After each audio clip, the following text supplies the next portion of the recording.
Hi everyone, I'm Megan Patterson and I'm here to tell you about an awesome field trip that we are putting together for middle school students who are interested in the American Revolutionary War.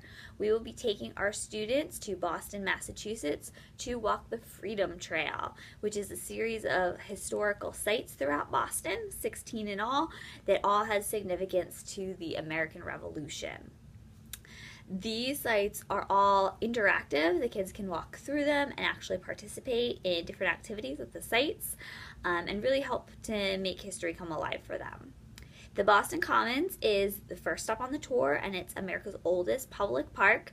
It was a site for Puritan punishments, and the British occupied it at one point for training. So lots of different historical events that happened in the park. Students would get to walk around outside and walk all through the park and see the beautiful scenery, as well as learning the history that happened there.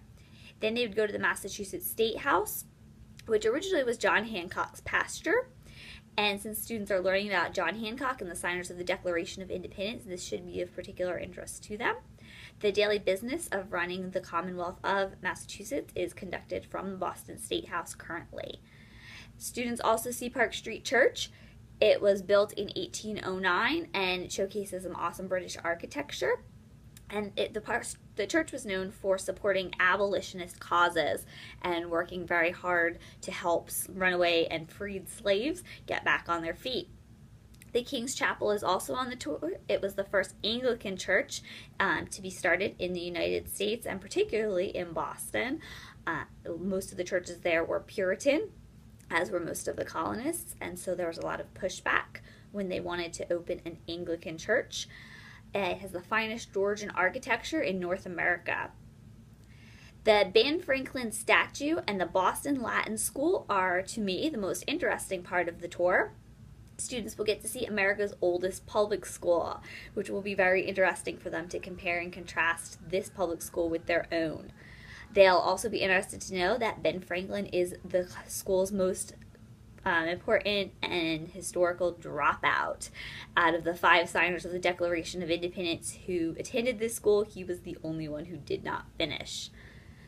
The Old Corner Bookstore was a former apothecary and the center of American publishing in the mid-1800s. A lot of the literature that supported the American Revolution was published on this site and then distributed to the colonists who were interested in supporting the cause. The Old South Meeting House is where the Boston Tea Party began. The colonists were meeting with the British, trying to work out the issue of the tax. They debated and debated for a long period of time, and then finally they disguised themselves as Mohawk Indians and went and dumped all the tea in the harbor when they were not able to reach a satisfactory resolution.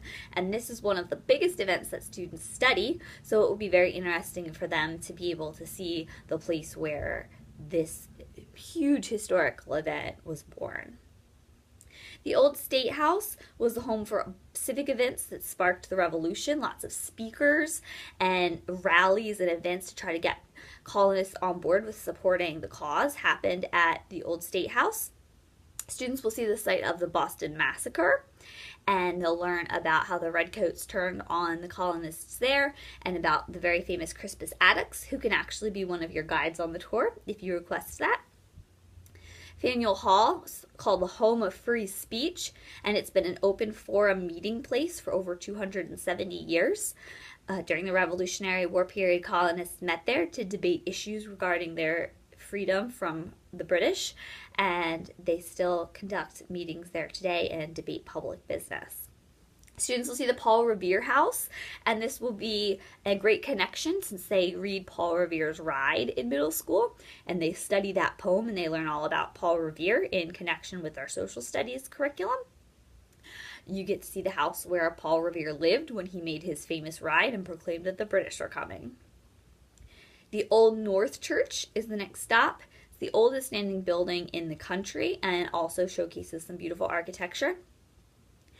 The Bunker Hill Monument introduces students to the first major battle of the Revolutionary War, and even though technically the colonists lost, they considered it a victory because it showed the British that they actually could fight back against them.